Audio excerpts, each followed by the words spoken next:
Hello and welcome back to Retro Rampage. Today we're going to be playing Kirby's Adventure. Ooh, fancy. We're doing this partially in commemoration of Iwata's passing, as Kirby was one of the games that he was involved with. When he worked at HAL Laboratories before Nintendo, obviously it was a Nintendo game, so it was kind of like it being a partnership with HAL and Nintendo. Yeah, start at the lowest level. Yeah. So Kirby's Adventure Kirby's Adventure came out in 1993. Fucked up in 93. Yeah, CCKY. Side note. Fuck a claw game. Interesting platformer. It was a little different for the time for Nintendo. It came out late in Nintendo's life.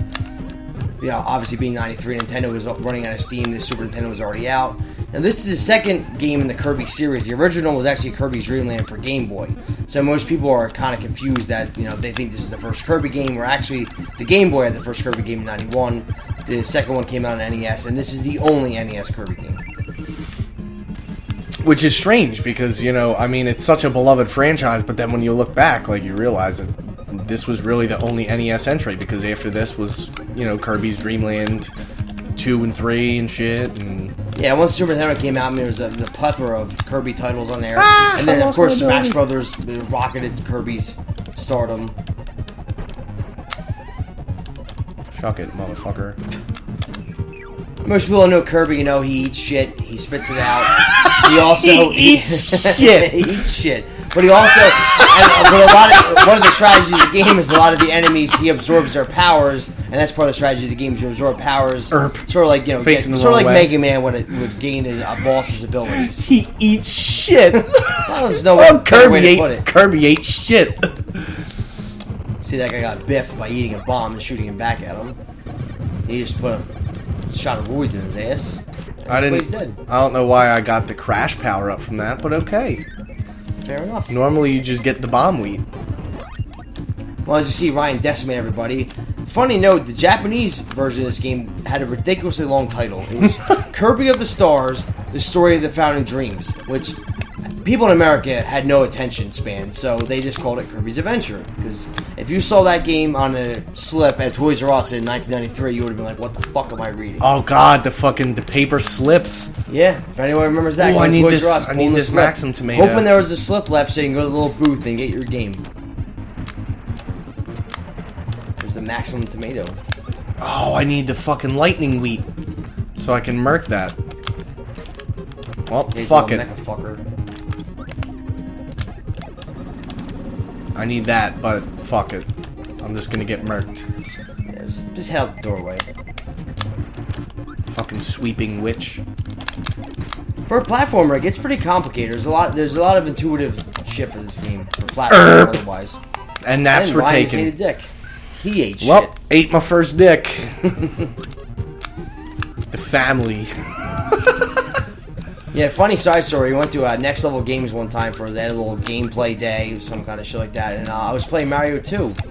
And there was families there. There was a guy with his young daughter and his son. They were checking out NES games, and the dad was reliving his youth with his kids. And I looked over on a couch, and I was playing Mario 2, and I died finally at 6-1. And I said, well, ate my first dick, and got a very stern look from a concerned father. Ah, fucking crane game. Yes, this game is littered with mini games. I fucking let go of the button like a jerk off. Now it's Wildwood all over again. Yeah. Win a stuffed animal for me. God damn it. Or get duped and trying to win a cell phone in a game that you have to put $100 in, and you get a shitty Go phone. Yeah, you get a track phone you could have gotten from Walmart for fucking $6. $100 later. Give me that one up. There it is. Thank you. You won yourself back. Congratulations. So now I made up for that fucking rest I ate a dick on. No, but the mini games are a nice diversion from the regular gameplay. They throw them in there randomly. There's a couple different ones. Like most NES games, it has 7 worlds. You go through a couple things, a sub-boss, and then you have your main boss. And pretty much the objective of the game is to get back the 7 star fragments. That King DDD, which is obviously popular from Smash Bros. Nowadays. If people that don't know the Kirby series know King DDD simply from that game. He also has a couple pals that you fight throughout the game. Pals? Well, there is pals. Well, everybody knows Wispy Woods, obviously from Smash Brothers, because he's one of the main levels of Smash Brothers. You get to play in front of him. He's a pain in the ass. There's also Paint Roller, Mr. Shine, and Mr. Bright, which is a duo fight.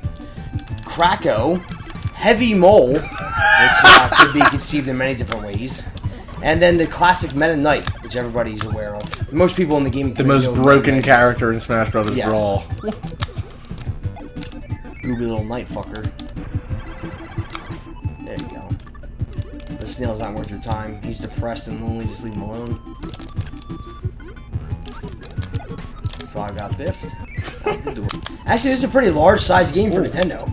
6 megabits, which is actually one of the largest games for NES.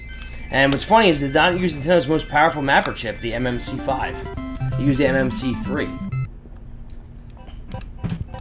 Interesting little tidbit. Random facts. Especially considering most games near the end of the NES's life cycle use the most advanced technology they could. This game pulls it off for a lower level chip. But with the size of the game, it uses a lot of color palettes and a lot of variety.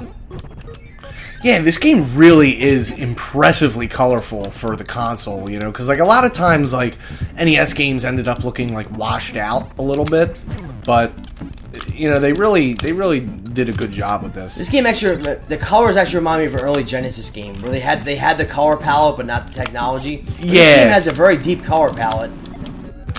Oh, there you go. Let's shit him out. Float away. Make your way to Wispy Woods pretty quick. Well, he just showed you his ass. Is this some kind of walrus mole? Yeah, it's like the icy walrus. Get rid of that. Give me this wheat. Here. He straight up dyed Turtles through the arcade game style, where he changed the colors, then changed to that real pale palette, then died. The Mort Goldman. Baxter Stockman. Normal nothing. Normal nothing. Sounds like my life. Bland. Give me this. Give me this fucking Lazor. Nice. Nice! Walgreens brand. Nice. With the exclamation point, you can't exclude that. Nice! That puts the emphasis on everything. Yeah, I actually had a French version of this game, which was kind of strange. Yeah, I picked it up from like a yard sale, and it was this exact game. It was just French. Interesting. Funny it would find its way into that kind of place back then. There's Wispy Woods. Here's get lasered in the fucking mouth. Not a chance, Pinocchio. Mind you, the clicking you're hearing is the Retron 5 controller, which we're using to play this so that we can get HDMI output, which is why it looks so crisp and clean. We're a fan of our original consoles, but we've grown a liking to the Retron 5 despite some of its flaws. You know, a lot of good job. A lot of people give the Retron 5 a lot of shit, but really, it's actually a very good fucking console. Like, especially if you want to play the games, but you don't want to buy all the original hardware, and like if you have an NES, you don't feel like installing the fucking a new 72-pin connector and all that fun shit. You can pick this up for a reasonable amount and play a shit ton of different games. So for anyone that's bought it in the beginning of its life, the Retro 5 was a little tough to start out with, but actually with software updates and the ability to put translation patches in, it's become quite a great console. Oh yeah, it's great if you plan on playing Japanese games because you can translate them like immediately. Plus, it runs pretty smooth. The only thing I'll give it is the controller of the Retro 5 came in supposed to be wireless, but it has a hard time picking up signal. Well, we have one of the original ones. We got an inside deal, and we were able to get some at launch date, and they were a little buggy, but still a nice console. But that's not the point here. Kirby's got his sword. He's ready to fuck up some Shy Guys and some mushrooms. Any other Nintendo clones they can come up with. Yeah, and like the rounded background apparatuses. Yes, very reminiscent of Mario Bros. 3, minus the faces, the depressing hills in the background. Ow, motherfucker. It's got lit up. Say, there's the little guy from Mega Man right there. I'm about to go Twister at Helen Hunt now. Wreck that Jeep Comanche, which is like Bill Paxton. Bill Paxton. It's a shame they wrecked that. A really nice early 90s Jeep Comanche in that movie. Yellow. Pretty good little truck. Oof. The AMC derived straight 6. Oof. Ass carburetor. Enough emissions to power a third world country, and This is in reference to a rant I had earlier today. Yeah, we had a previous rant about how Ryan was feeling. He pinched a nerve in his back, and he's feeling like Baghdad. So he equated his pain to being an 87 Jeep Wrangler with the straight six. The thing was not pleasant. Yes, his body mounts were definitely rotted through on that one. Because the thing had so many fucking emissions parts. You literally could fund a third world country. Yes. And on top of that, one viewer, Paul, will be the one that laughs at this. Yeah, Paul will get a good He'll laugh remember out doing of his first exhaust manifold / intake manifold on a straight 6 Jeep because they are joined to the same gasket. Yeah, and some viewers are like, why are you guys talking about this? I want to know what's happening. You guys are getting Alice messages and you're talking about fucking Jeeps. Except for the 3-eyed pecker there with the sword. 3-eyed pecker. Maybe just poke around with a sword, man. That's like your parents' term for a dick. Quit playing with your pecker. Here we can watch me fucking fail to get the fat one. That's like the 3-up. Oh, actually, good RNG. It's right near the fucking thing, but like, you drop it every time. Doesn't matter how fucking accurate you are. You always get it. Claw machine in real life. Like getting claw machine in real life. 20 shots actually. Well, never mind. Well, Sniped. Snipped. Try again. It's not perfect enough. I'm gonna get it by. You catch this, you can bring home a dumpy girl tonight. Come on, man, ruin the carnival. A dumpy nerd. Oh! A dumpy girl with beanbag tits. Victory. Congratulations. I'll take 4 lives. That's the best I've ever done. I haven't touched this game in like 10 years, and that is the best I've ever done on the fucking claw game. But again, given the time period the game was released, there's a lot of platformers that have already come and gone at this point, so they made it to impress. Yeah, I mean, you know, a lot of times you find games that are like really impressive at the end of a console's lifespan. I mean, even if you look at, you know, like Treasure of the Rudress or something like that, where you know, never got it here, but it was never. You know, it's like a full blown RPG with like animated sprites and everything like that, and it's a 16-bit RPG, so it's like it's insanely impressive. Fuck off. You know, it's insanely impressive. It's just, it happens to be, you know, the end of a console's lifespan. Yeah, having an ability for that is kind of imperative, but they're not going to give me the opportunity. So, going in raw dog, buddy. Oh, bye. 18. Open the door. I said, open the door. The 3 people that get that. Alright, let me go to the fucking friend museum up here. Fucking pick a pal. Pick a pal. Who we got? Laser or fire? Sounds like a Contra mix up here. The L piece or the little squirrely. I'll take the L really piece. cute fire. In this game, the L piece is actually half decent. Yes. And I lose it immediately. Fucking Cloud City. Got Lando Calrissian coming at me. Speaking of Lando Calrissian, I wonder how Dash Rendar is doing these days. Oh God. LucasArts fucking toothpick. Yeah, the toothpick of the fucking of the Star Wars franchise. Community. Everyone loves Shadows of the Empire, but nobody remembered Dash Rendar. Or the Booming Outrider. The Booming Outrider. Junkyard in New Jersey right now. I was gonna say the Booming Outrider sitting next to an '89 Topaz. Sitting at fucking the Chi-Chi's waiting for someone to come get parts. He slowly reminds me of Cyan. Yeah, because he's got the mustache. Yeah, and a little samurai kind of outfit. No, don't give me that shit. Oh my God, that's because I sucked them both in. That's right, he died anyway. No letters get sent to Miranda. He's done. Oh shit. Let's see if we can get to this final boss so we can wrap this bad boy up. Ow. See if we can knock 2 out of 7 worlds out of this bad boy. There you go, the 1-up piece. Suck my fucking balls. There's the hills that have no eyes again. Well, yeah, all it's missing are the faces. There's the cannon from Mario Bros. 3. Here's the bottom of the airship from Mario Bros. 3. I don't even want that if I gotta go up the slime's asshole. Not worth it. Seriously. Bullet Curtis. Torpedo Melvin. Oh, I got the full wheat.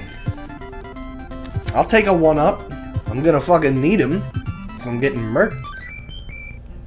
That's right, your journey's coming to an end shortly. Well, these are our viewers' journeys coming to an end shortly. That it is. So, you know, if you were to give this game a rating, going back to our vodka rating system that we so very much love and enjoy. Of course, considering we're definitely fans of cheap squeeze bottle vodka. yeah, that's advertisement. $16. 20 if you go to a Shea Lewis store. Anywho, I'd give this a 7 out of 10. I think so too. You know, given the fact that it was at the end of the life cycle, that kind of hurts its popularity. Not that Kirby's not popular, but this entry in the series might not be well known in a lot of games. I mean, for me, I think it's impressive in the fact of you know, the scope and size of the game, as well as the fucking amazing like use of colors and the design and everything is really, really impressive. Smooth. But given the fact that it was at the end of the console's life cycle, Sonic right here. Yeah, just straight not giving a shit. Over here. You know, for that, I think I would also deduct a few points only because you know, since it was so late, you know, they already knew what they were doing, what they were getting into, and everything. But with that said, despite the fact that, you know, this game was already rife with technology and for whatever reason they skipped using Nintendo's better chip and still put it on a 6-meg cart. Yeah, it worked for them. Whatever they did worked for them because this game is, like I said, quite impressive first time. It's phenomenal. And you know what? It's one of those games, like, it's great that it saves and stuff, so, like, you can come back real easy. The dreaded battery back. Oh, yes. Pay $5 at Next Level Games, get it taken care of. Hi, Nick. Yeah, so it's an extremely impressive game. It's a great platformer. It's easy to hop in, hop out, and play. Like, you don't have to dedicate an afternoon to playing it and beating it. You can play it at your own leisure. The mechanics are simple. Eat things, press down, absorb things, get their fucking powers. Just watch some shit, run around, play some bonus games, play a little grabber game. It's just a good time. It's a perfect mix. You know, the overworld map is a nice little break. You know, it's still the same platforming, but you know, it's cool how you unlock levels and all that shit. And you know, there's battle arenas and there's more, you know, enemy museums on the map, so that if you need a power up, you can just come and be like, okay, I need this, I'll take it. Bye. You know, they added a sense of exploration while still keeping it linear, because obviously the levels are numbered and all that. But you know, it's a fucking classic, and you know, again, it's a great little piece of Iwata memorabilia. There goes Paint Roller. Rel Maroney over here. Sketch breaking FF6 carts. But yeah, I think I'd have to agree with a 7 out of 10. It's a great game. It's a classic. I died on purpose. Don't. I know I played shitty, but yes. Cheap pickup as well. This game is actually relatively inexpensive nowadays. Yeah, you can find this for a fucking really reasonable Card amount. only. If you go to a reasonable place, about $15. Complete in box goes for around $50 or $60.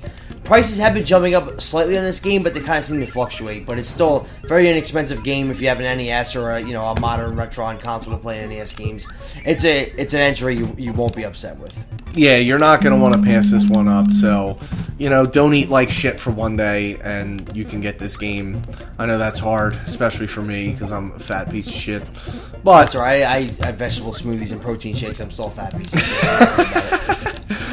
So yes, Kirby's Adventure, absolutely pick this up. 7 out of 10, phenomenal game. You can also get this in the Kirby collection that came out for the Wii. Oh yes, I forgot about that. That's another fucking stellar pickup. And it's also a Virtual Console release, so I mean it's a pretty easy game. Yeah, on Virtual Console, I'm pretty sure it's no, it's out there. It's relatively inexpensive. So even if you don't want the NES games card, are pretty cheap for Virtual Console. Either way, pick this game up. And once again, rest in peace, Mr. Iwata. You will be missed. As always, keep it old school. Peace.